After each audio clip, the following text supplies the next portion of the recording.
guys thought I was gonna have a little concert for you? You thought that?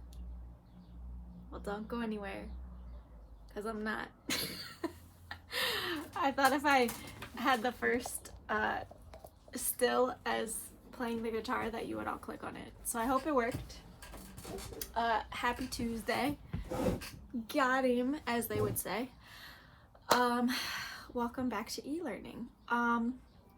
Definitely super excited that my views doubled. Insert sound effects here. So it means you guys watched the clip, and it looked like most of you filled out your notes from yesterday. So I hope, thumbs up, that only giving 2 questions worked out well. Why do I always have like hiccups or I'm coughing during these videos? Okay, so let's knock out the rest of these notes. Yeah, so you guys should open your classwork. We're on day 9. Open it up to the 5th slide, slide 5. Okay. Today we're going to talk about why is the decision. So I hope by now that you guys know the decision to cut your hair, or cut Ponyboy and Johnny's hair. Why is it so important to Johnny? And then how does each character reveal their point of view about what happened the night before? So we might need 2 pieces of evidence for number 4. All right. So our notes should be open. The second thing I'm going to do is go onto the stream, and I'm going to open The Outsiders. So yesterday we started on page 59, and we didn't read that much, right? We only read like 2 pages. Probably should have pulled this up beforehand. While, I'm trying to find where we left off, why don't you guys in the comments let me know something random you would like me to show you around my house, or a question you have for me to answer for the next video, so we can keep it a little interesting, since I feel like some of you are bored. Alright, we left off, I think 63. Yeah? No. 62?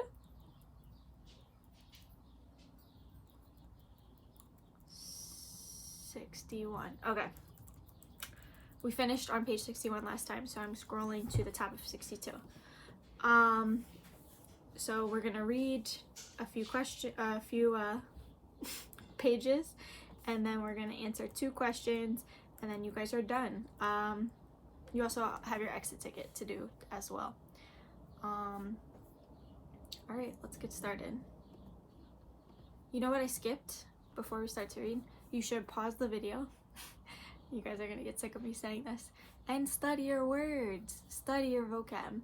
A lot of you think you could just, take it without studying at all. And I know, Mario, you told me when I saw you on Friday, you were like, yeah, just take it. I don't study at all. That's great, but just practice. Like, what's it gonna hurt to practice for 5 minutes? It's not gonna hurt. It's gonna be great. Some sweet tea lemonade. I don't really like sweet tea, but at least I brought something to drink this time. Okay, so pause. We paused. You studied? Did you study? Minor, you studied? Julia? Who else commented on my YouTube video yesterday? Leslie, you studied, right? I'm pulling it up. Shout out to everyone that commented. Yeah, Minor. Malachi, you said you did your work, when in fact you did not. So make sure you turn that in. And Julia said she will not blackmail me and screenshot my pictures. Minor took a picture of yesterday's YouTube video and sent it to me to make fun of me. Thank you. I enjoyed that moment of my day today very much.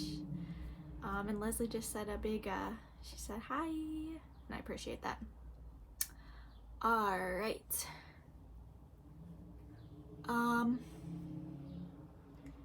I am going to start reading. All right, 62. I looked at Johnny imploringly. Johnny sighed, I'm going to cut mine too, and wash the grease out. So remember, Ponyboy felt uncomfortable. He didn't want his hair cut. But I can't bleach it. I'm too dark-skinned to look okay blonde. Oh, come here, Ponyboy, he pleaded. It'll grow back. Okay, I said wide-eyed. Get it over with. Johnny flipped out his razor edge of his switch and took hold of my hair and started sawing it. So just take a second, guys, think about how painful that would be for someone just grabbing your hair and cutting it with a knife. It's not gonna be a good time.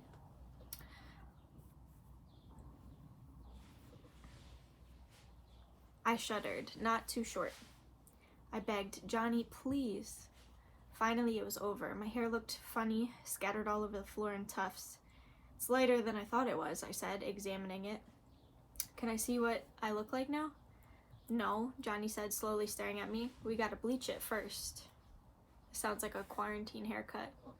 Anybody cutting their hair at home? Don't do it. Don't dye it. Don't bleach it. Look at me, I'm turning into a brunette. You see this? Not blonde anymore. Oof. Anyway, I keep getting distracted. How do you guys deal with this during a regular class? It's annoying. Yeah. Okay. After I'd sat in the sun for 15 minutes to dry the bleach, Johnny let me look in the old cracked mirror that we'd found in the closet. I did a double take. My hair was even lighter than Soda Pop's. I'd even combed it to the side like that. Just didn't look like me. Made me look younger and scareder too. Boy, howdy, I thought. This really makes me look tough. I look like a blasted pansy. I was miserable. Johnny handed me a knife. He looked scared. Cut the front and thin out the rest. I'll comb it back after I wash it. Johnny, I said tiredly, you can't wash your hair in that freezing water. In this weather, you'll get cold. He only shrugged. Go ahead, cut it. I did the best I could. He went ahead and washed it anyway, using a bar of soap that he had bought. I was glad that I had to run away with him instead of with Two-Bit or Steve or Dally. That would have been one thing that they'd never think of, soap. I gave him Dally's jacket to wrap up in, and he sat there shivering in the sunlight on the back steps, leaning against the door, combing his hair back. It was the first time that I could see that he had eyebrows. That's a weird thing to notice about your friend. He didn't look like Johnny. His forehead was whiter than where his bangs had been. It would have been funny if we hadn't been so scared. He was still shivering with cold. I guess, he said weakly. I guess we're disguised. I leaned back next to him sullenly. I guess so. Oh, shoot, Johnny said with fake cheerfulness. It's just hair. Shoot, nothing, I snapped. Took me a long time to get my hair just the way I wanted it. Besides, it just ain't us. It's like being in a Halloween costume we can't get out of. Well, we gotta get used to it, Johnny said with finality. We're in big trouble, and it's our looks or us. Okay, that really sounds like our answer to number 2. So I'm gonna take a second and click back to our questions. I'm sorry, I keep saying like number 2. You answered 1 and 2 yesterday. This is number 3. Number 3 says, why is this decision important to Johnny? I definitely think that if you pull from page 63, you could say, we're in big trouble. It's our looks or us. Johnny's reason for cutting his hair is life or death. He needs to hide his identity so he's not arrested. Because Johnny feels if he is arrested, he will be put to death in the state that he lives in for murder. Okay, so again, 63 would be where you find your evidence. All right, our last question today. Again, how does each character reveal their point of view about last night? All right. I started eating a candy bar. I'm still tired, I said. To my surprise, the ground blurred and I felt tears running down my cheeks. I brushed them off hurriedly. Johnny looked as miserable as I felt. I'm sorry I cut your hair off, Ponyboy. Oh, it ain't that, I said between bites of chocolate. I mean, not all of it. I'm just a little spooky. I really don't know what's the matter, just mixed up. I know, Johnny said, through chattering teeth, as we went inside. Things have been happening so fast. I put my arm across his shoulders to warm him up. Two-Bit should have been in that little one-horse store. Man, we're in the middle of nowhere. The nearest house 2 miles away. Things were laying wide out in the open, just waiting for somebody slick like 2-Bit to come pick 'em up. He could have walked out with half the store. He leaned back beside me, and I could feel him trembling. "Good old 2-Bit," he said in a quavering voice. He must have been as homesick as I was. "Remember how he was wisecracking last night?" I said. Just last night we were walking Cherry and Marcia over to 2-Bit's.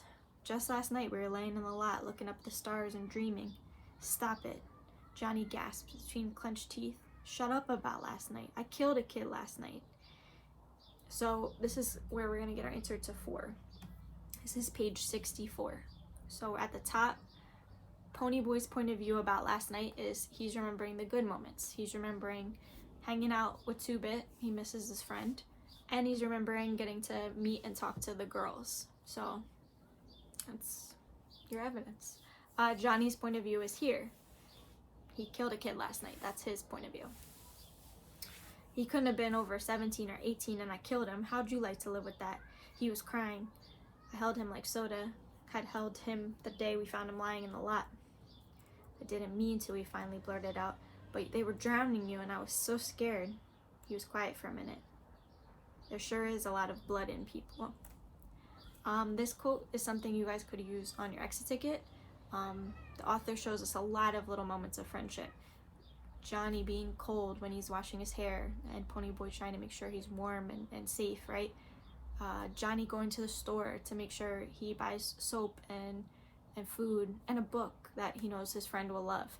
There's a lot of these small moments of friendship, but I think this moment here on page 64 is huge. Johnny killed someone because they were going to hurt Ponyboy. So I think that's the ultimate, I guess, I don't want to say it's like the ultimate way to prove friendship, but he's definitely loyal to Ponyboy. He got up suddenly and then he began pacing back and forth, slapping his pockets. "What are we gonna do?" I was crying by then. It was getting dark and cold and lonesome. I closed my eyes and leaned my head back, but the tears came anyway. "This is my fault," Johnny said in a miserable voice. He stopped crying when I started. This is my fault for bringing a little 13-year-old kid along. You ought to go home. You can't get any trouble. You didn't kill him." "No," I screamed at him. "I'm 14. I'm a grown 14-year-old man." He didn't say that. That's just how I pictured it. "I've been 14 for a month, and I'm in it as much as you are. I'll stop crying in a minute. I can't help it." He slumped down beside me. "Didn't mean it like that, Ponyboy. Don't cry. Pony, we'll be okay. Don't cry." I leaned against him and bawled until he went to sleep. I woke up late at night and Johnny was resting against the wall and I was asleep on his shoulder. "Johnny," I yawned, "you awake?" I was warm and sleepy. "Yeah," he said quietly. "We ain't gonna cry no more, are we?" "Nope. We're all cried out now. We're getting used to the idea. We're gonna be okay now." "That's what I thought," I said drowsily. Then for the first time since Dally and I had sat down behind those girls of the nightly double, I relaxed. We could take whatever was coming now. Alright, so I think that's kind of where I wanted to stop. It says we're reading to 65. That is 65. Alright, so we went over in less than 15 minutes. I love these 15-minute lessons. We went over question 3, question 4, and your exit ticket. That's all you got to do today. Make sure you study your words, and I'll see you back here tomorrow, same time, same place.